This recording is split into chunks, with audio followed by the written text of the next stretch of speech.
Hey, everybody.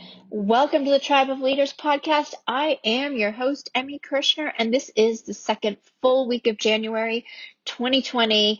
I am super stoked to be sitting with Bryan Falchuk today. He is a coach, speaker, and the author, best-selling author of two books, Do a Day and the 50, 75, 100 Solution. In Do a Day, he talks about just doing one day at a time. Stop worrying about the future, stop worrying about the past, and how that can create an amazing amount of presence, happiness, and satisfaction in your life.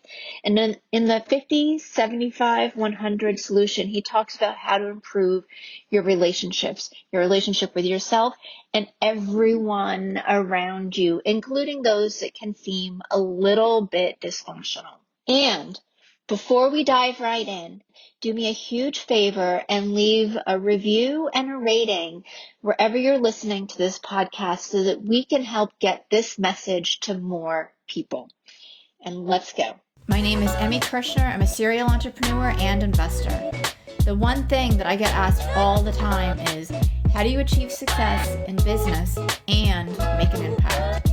In each episode of the Tribe of Leaders podcast, you'll hear from entrepreneurs and visionaries who share how their leadership has changed not only their lives, but the lives of everybody around them. Hey, Bryan. Welcome to the Tribe of Leaders podcast. I am super excited to have you on the show and to learn about both of your books and the message that you've been sharing with the whole world, because I think it's so important to really take in what you're saying. Oh, thanks for that, Emmy. I'm definitely excited to be here and to be hopefully a part of this tribe of leaders. Absolutely. I think you're going to play a huge part. And I love what some of the words on your website with, redefine and be genuine says. I think you're going to help people really get grounded in that. Introduce yourself a little bit and share with everybody who you are. Yeah, so I am several things, a speaker, author, coach, like life and executive coach. And that's one side of my life. And the other side of my professional life is I've been in financial services and most recently tech space, but like fintech, so still tied to financial services space for like 20 years. Been in the C-suite, startups, established companies, the whole nine. And it's really interesting for me how those two worlds come together with myself growing as a leader and just as a person, which I'm not sure you can really do them separately. And I certainly don't want to. So that's been my journey. Right. Well, and I agree with you. I think it all becomes very fluid and integrated. Yeah. And you've had a lot of diversity, not only in your professional career, but also in your personal life. Yeah. With a lot of obstacles to overcome.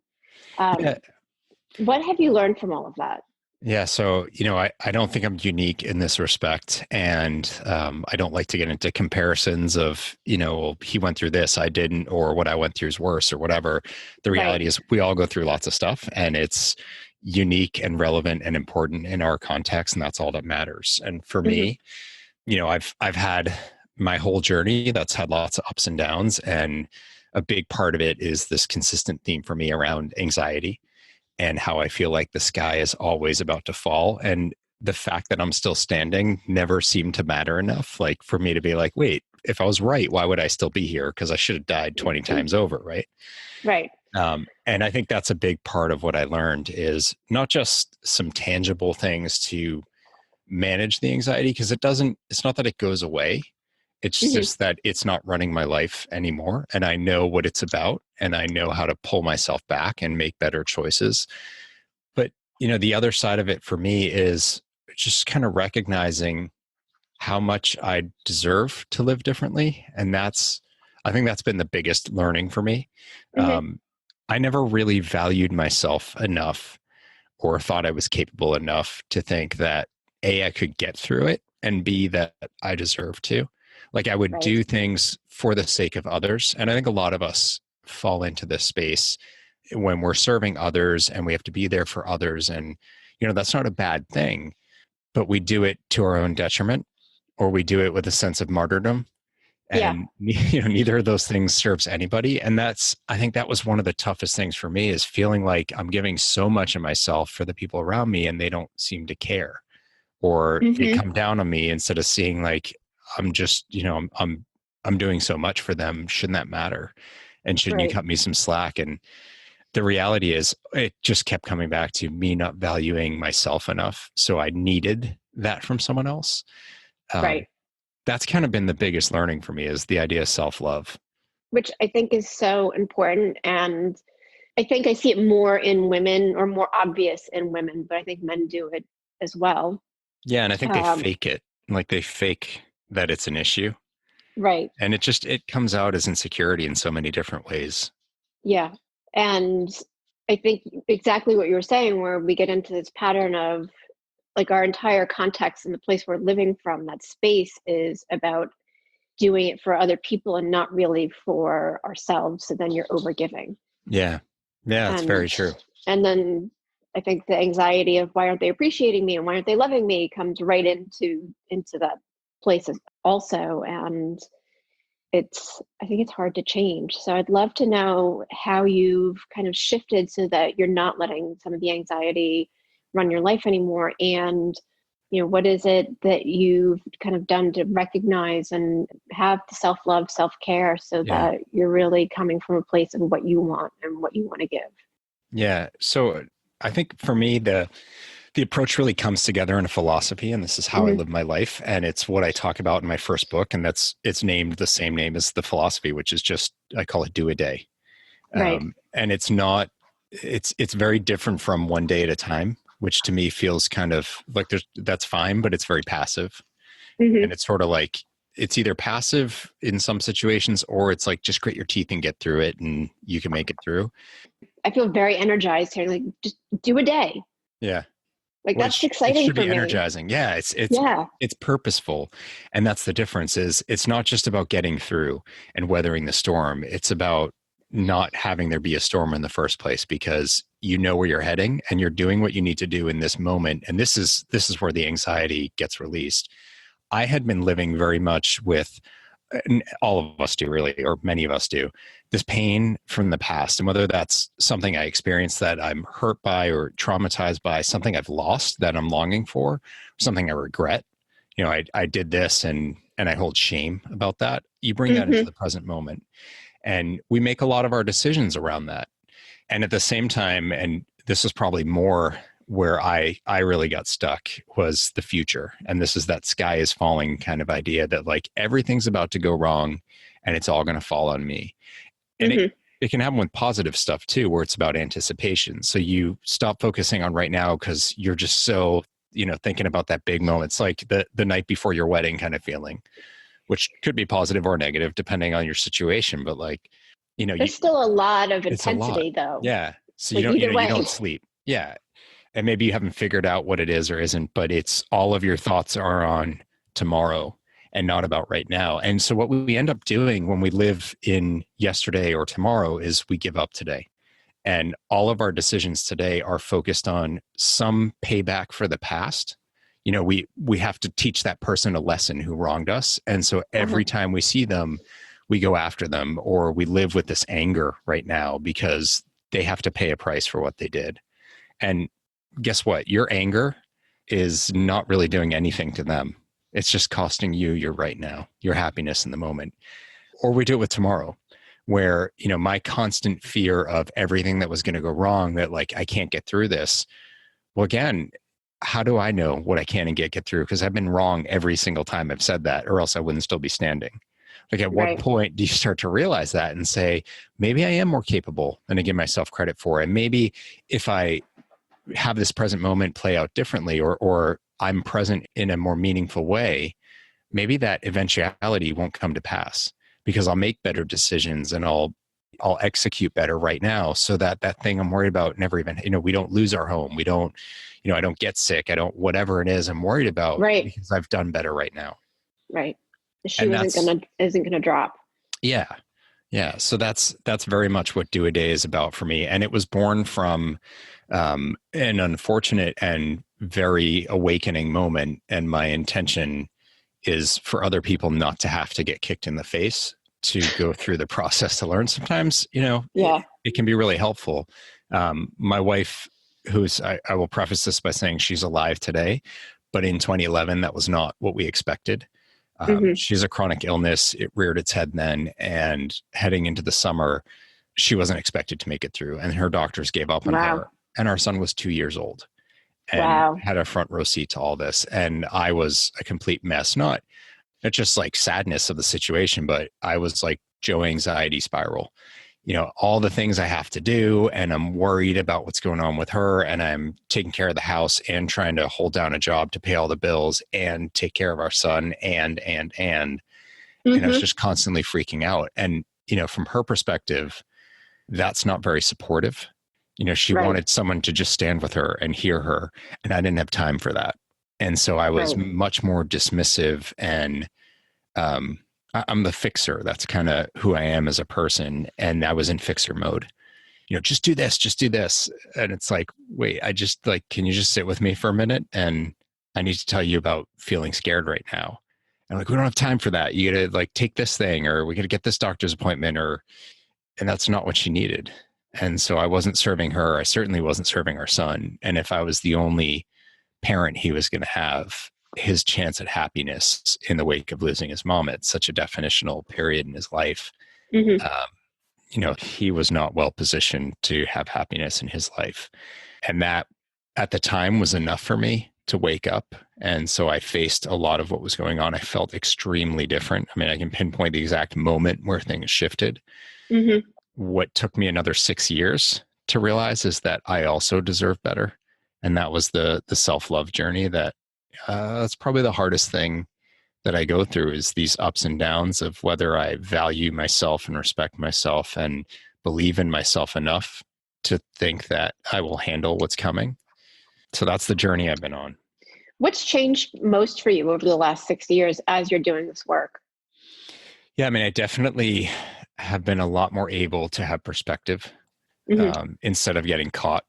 And that's just like, that's an everyday benefit kind of thing. There's lots of other things that have changed really tangibly around like my career and my health and wellness. And, I certainly wasn't coaching anyone or writing books back then. And it was like all these people were seeing me transform and started to come out of the woodwork. And they're like, hey, I've watched you do great with this. I'm kind of struggling. Could we talk? Right. And so I fell into coaching just because people were watching it and asking for me to help with the same sort of struggles.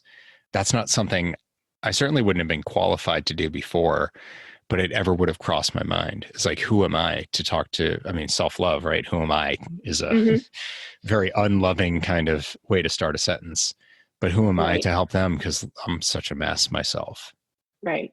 And I think most people feel that way. Yeah. Particularly with entrepreneurs, I see it. And who am I to offer this amazing service or this product or this whatever? Yeah. And a lot of times, because it comes so naturally to them, they don't value it. Yeah. Yeah, that's true. And they don't, I mean, it's just like, not recognizing that you're still standing. We all do that in different areas and with that phrase meaning different things, but like, wait, look around. And do you even value what you have? Because if you do, then talking this way is so disrespectful for what you built. It's like when people ask me, my brother's got a son who's doing the whole college application and acceptance denial dance right now.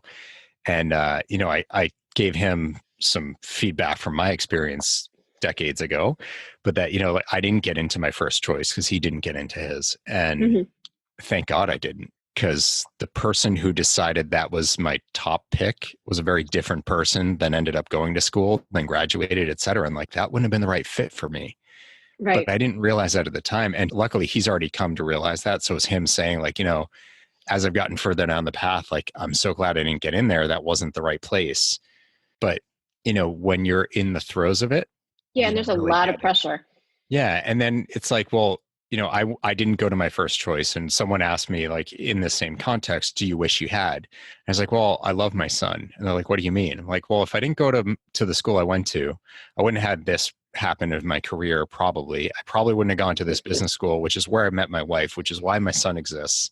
So you start to say things like, do you wish you did this differently back then? Well, yeah, maybe you don't wish for the harm that came from it or the pain someone went through. My wife and I are very clear, like, we don't like what she experienced in 2011. We don't like that this is still something that we deal with, but we wouldn't give up the growth and the learning and the Right. values that we have as a result of that. And I find that time and time again, people with these extreme smack yourself in the face kind of moments are shockingly thankful for them. Yes. Having had a couple myself over the years, and yeah, like I'm incredibly grateful. Yeah.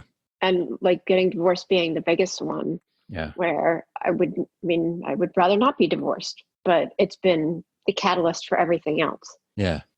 Yeah. I mean, that's a really interesting one. You know, my latest book's about relationships, and people are always like, you talk about making them better. And it's like, well, but some people really need to get divorced. And I'm like, yeah, better doesn't mean you're still together. Right. Better, like, you know, the conscious uncoupling, like that's better than two parents fighting and faking it. Absolutely. And it's better than two parents who split apart. And, you know, what I grew up with was a really nasty divorce and parents who were putting us in between, you know, in the middle. And right. like, there's better than that, but it doesn't, I don't want my parents to be together. Right. And share a little bit too, because the title of the book is 50, 75, 100 solution, build better relationships. Yeah. What is the 50, 75, 100? Then I have a whole bunch of questions. Yeah. So hopefully this is the hardest part of the whole book. Everyone's like, why'd you name it that? Numbers. No one wants that. So the numbers really do mean something. And it's about our share of relationships. Right. So in every relationship, we tend to think of them as 50-50. There's me and there's you, or us and them. Right. And it's a normal way to think, but it's also an unhelpful way to think because it leaves you feeling powerless. It leaves you feeling like you don't have control. This tough relationship, or maybe it's not even a difficult or dysfunctional relationship. Maybe it's just one that's, it's not what it could be. But in either case, you feel like, I'm responsible for me, but then there's them and they're doing these things and there's nothing I can do about it. They're treating me this way. They're not treating me this way, whatever it is, that's them. And if only they would change, then we'd be fine. And that is generally how we tend to think about it, whether we admit it or not. And it's super unhelpful because it's not going to lead to a solution. And it also only makes us feel worse because we feel powerless. And in situations where we feel like we don't have control, it tends to excite our insecurities further and it makes for more dysfunction. So that 50, super common, not a helpful way to look at things. Right. And through my own relationship work with my wife, where we were in a pretty bad place, and in the wake of her illness, sort of fell into these patterns of who we were to each other, what our roles were in the marriage, and it wasn't healthy. And to add to that, I started working in Atlanta. We live in Boston. I was commuting to Atlanta every week. So we're only together 2 days a week, and it's super stressful because I'm still doing everything around the house. So that 2 days was just a very difficult period. So we're totally growing apart. Right. And the problem was her. It's all her. I'm fine. It's just, she would just love me more or see the worth in me or not see how do hard this I'm working or Yeah, all those things. And so I went to get help, and the help that I sought was for coping mechanisms because the problem's her. It's not me. I just need to learn how not to react. Like I need to learn how to hold my tongue, or not say the things that are triggering her to be so terrible to me. But like, I'm not the problem. I'm the enlightened one. I wrote a book on this stuff, right? Right. Now, luckily, the therapist that I was seeing, she saw through that nonsense, and she's like, "Right, Bryan, it's not you at all. It's 100% your wife." But I was in 50-50 mode.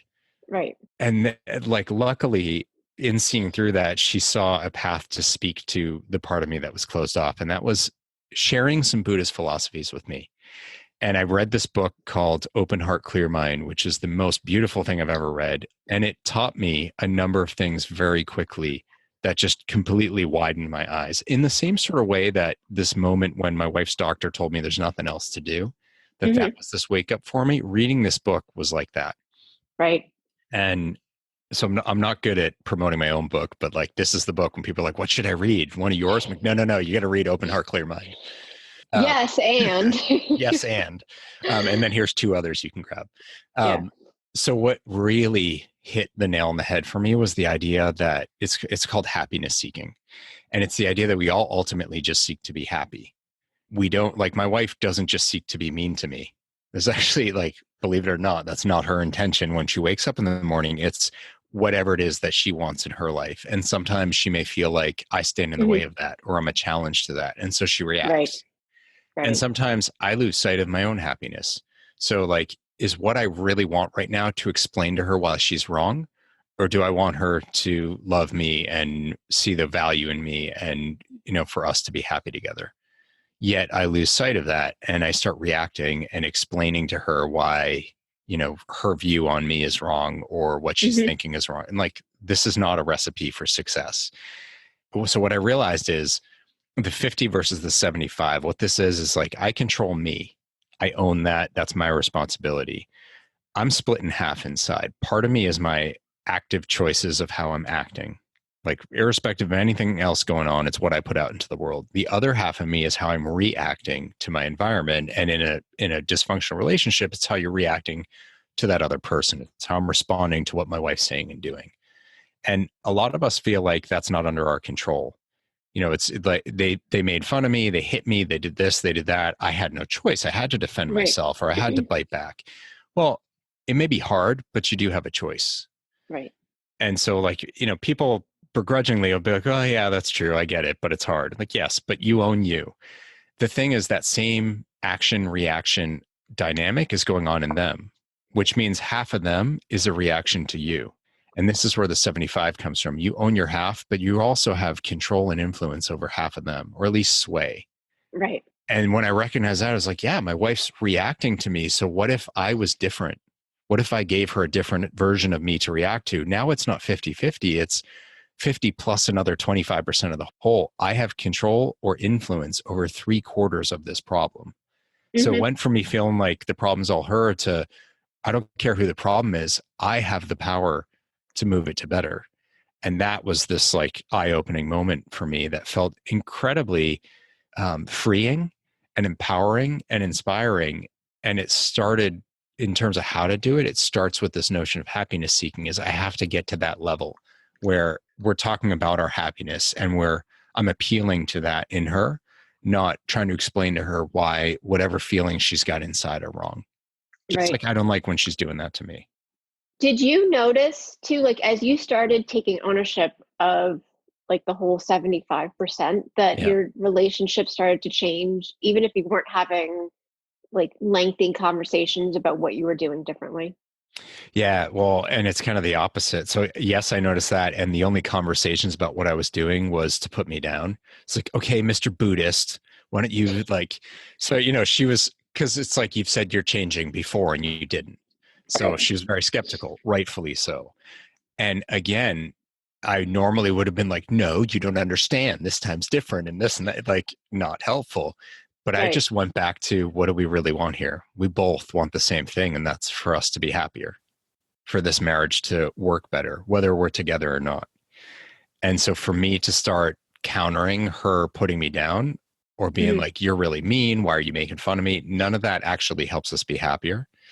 But to recognize why she's feeling that way and to reiterate that I love her and that I don't want this dynamic either and leave it at that, that's in line with our happiness. And so I just persisted in giving her a different version of me to interact with. And it took about 2 weeks, which, some people might want the instantaneous fix. In some situations, there will be one. In others, you may have years and years of a dynamic at play. Your relationship with your parents, your siblings, your spouse, your significant others, whoever it may be, they're not like overnight relationships. They took years to get to where they are. And there's a lot of history in our presumptions and assumptions about each other. So when you react differently, they may still see it as the original reaction or see it as a manipulation, because that's not the you they're expecting. But if you stick with it, you start to disarm. And it was about 2 weeks later when I noticed materially things were different. The first few days were still really rough, but I held the course and at least I felt better. So like a really good sign for me is when we're fighting, I don't sleep. And I slept, there was a really big fight where I was like, this is it. I'm going to use this approach and I'm going to stick with it. And it, like, I did fine with it. She didn't buy it and she was still like slinging mud at me. But I walked away after telling her how much I loved her, that this isn't what either of us wants for our dynamic, and I'm going to go to sleep and I love you. And she threw more slurs at me and stuff. And I came right back into the room, which I normally would do just to explain to her why she's wrong and mean. And I just reiterated, I love you. I know this isn't what either of us wants. I'm going to go to sleep. I love you. And I walked away and I slept that night. Wow. Really surprised me because I expected like, I can put on a good show, but I know inside I'm still fuming. But I was in touch with happiness in the same way I wanted her to be. And it brought peace. And there's other situations I was going through that outside of our marriage where similar levels of angst and risk. I had a coworker who was trying to get me fired pretty nastily. And I stayed calm with that. And I navigated through that. But it's I have a heart rate monitor in my watch and I could see like, no, I'm not just like fake smiling right now. My heart's still at a normal resting heart rate. Right. So it's incredibly powerful. And I saw it through. Yeah, that's amazing. So is that why you think that relationships are so important to our self-work and success, is because you have this opportunity to really shift within yourself, but also kind of give something to somebody else? Yeah. I mean, I think that's a really big part of it. And the other is just how pervasive it is. So you do all the self-work in the world that you want to do, you still relate to people on a daily basis. And that self-work needs to start to become relational work. Because otherwise, like I had done a lot of self-work. I had achieved a lot of things that I would say like they weren't even on the list for me to cross off as absurd. Like I wouldn't even have considered them to be like, nah, I'll never do that. And yet, despite all of that achievement and better in so many aspects of my life, I still had tough relationships. And the most important and central one was the toughest of all. So self-work is important and great, but you can't go alone. It needs to be thinking about how you relate to others too. And each one of those is a unique instance. And our whole day is relationships. Like every interaction, this is not just about our spouses. Like it's every relationship we have, whether it's a long-standing one or a fleeting one. I had someone who read the book who texted me. They were like, I just used it this morning at the gas station. I was like, I'm guessing it wasn't with his wife. Like she probably wasn't just filling up at the pump next to him, maybe. Yeah. But then he would have told me like I used it with, his wife's name. But it's like probably just the person at the pump next to him. I don't know what they were doing. I don't know what happened, but that was like a once and done relationship and it worked. So it's how we relate to people day in, day out, and it affects us because we carry those tough relationships into everything else we do. Absolutely. Absolutely. And I think like if we're having a bad day, like we don't think about what's going on for everybody else. We're just locked into whatever it is we're focused on. And somebody can say anything and then we over respond. Yeah, totally. So it's, what an amazing, like just thought process and way of being. So what is the 100? The 100 is ultimately where you're trying to get to. And that's 100% better. Whether it's better meaning that you guys are like holding hands, skipping off into the sunset, or better means that, you leave that job, or, I talked about abusive relationships too. Better is not sticking around to get hit or screamed at. And it doesn't mean that that's going to stop. Better may be taking yourself out of it. But the question is, how do you take yourself out? And what are you left with as a result? How do you walk away from that job with an abusive boss, or that job where you're not valued in a way that doesn't carry into your next job so that you're suspicious of people? It's what we're left with as human beings. All that matters. So 100 could mean, everything's perfect. Like my wife and I are much better than we were. We still have stuff to work on. We still have ups and downs, and that's normal. We're still not where either of us wants our relationship to be, but that's in the cards now, whereas it certainly wasn't, a couple of years ago. Right.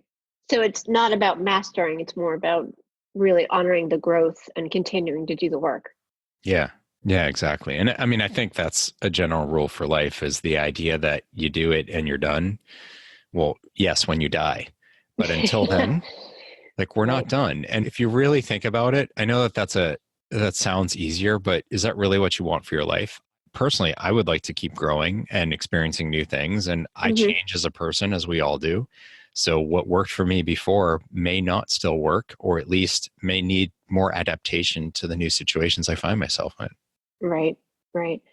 I'm curious too, because I think we all get into patterns, particularly in our relationships. And even if we're doing the work, there can be places where there's, gaps. So how do we break some of the adversarial patterns that we get stuck in? Yeah.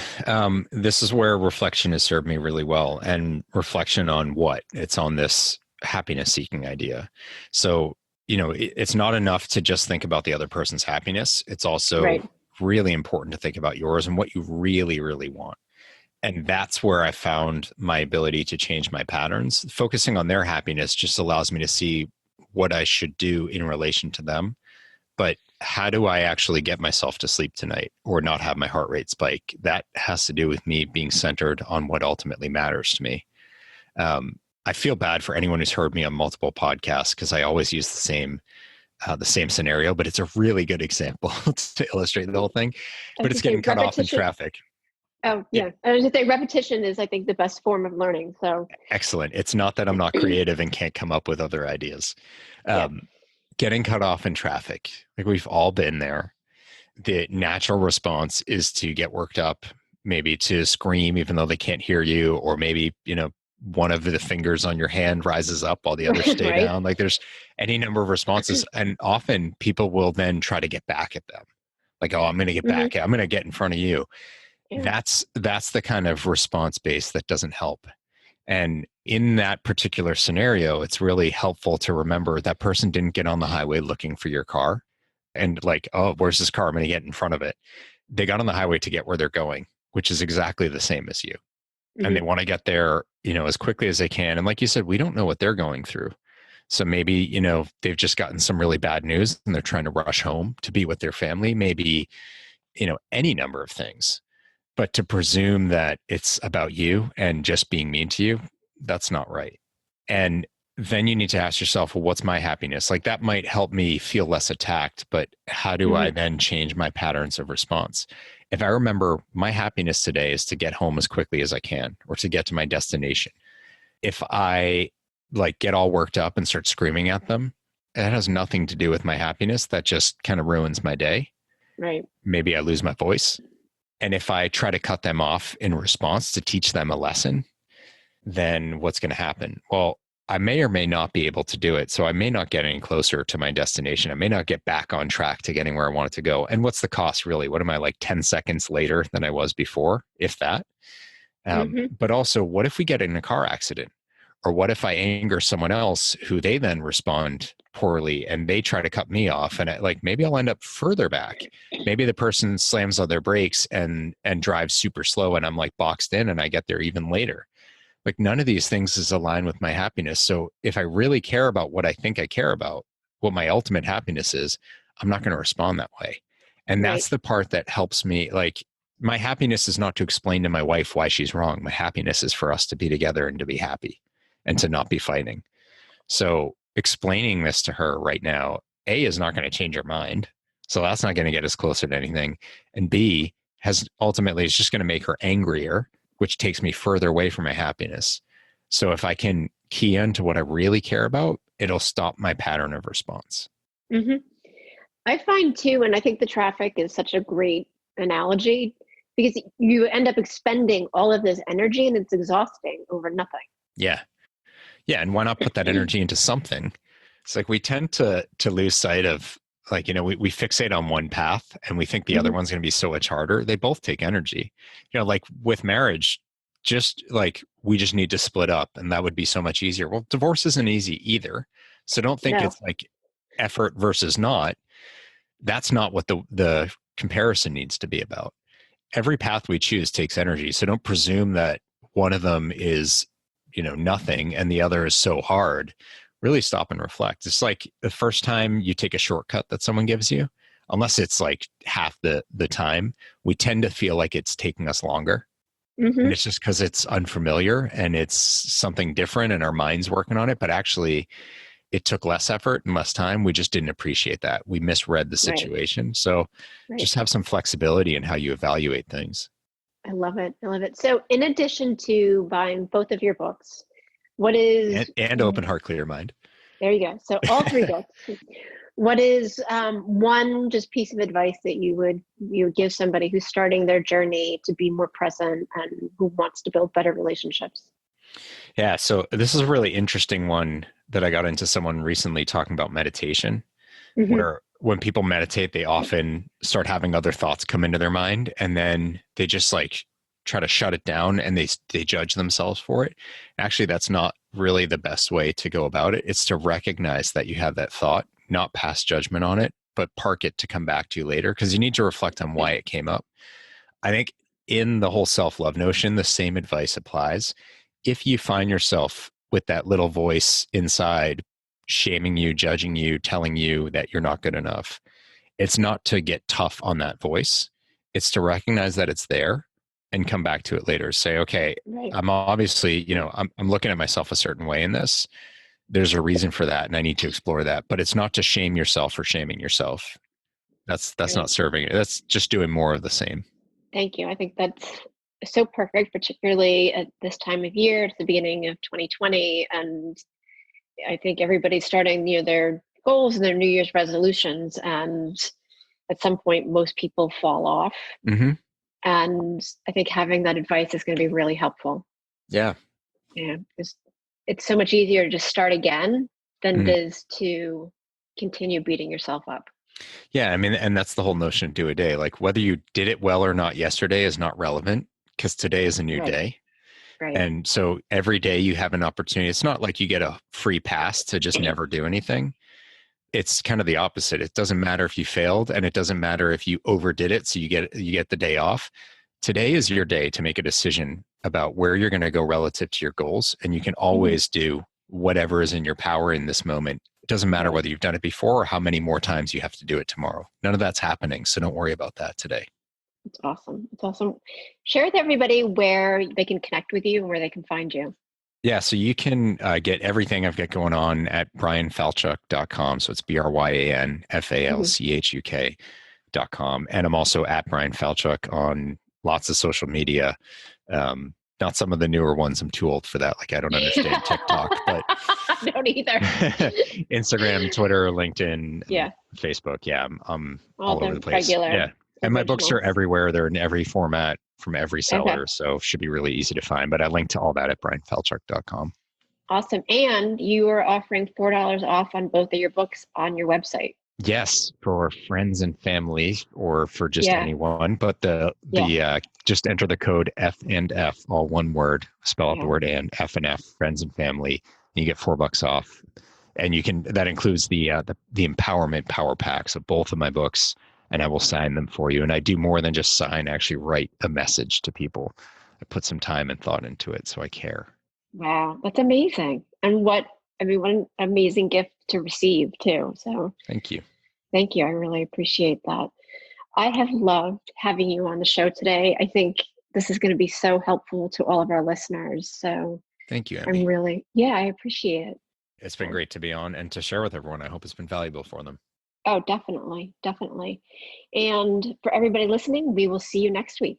As an entrepreneur, do you ever feel isolated, like you're just grinding away and not getting to the place or reaching the goals that you want?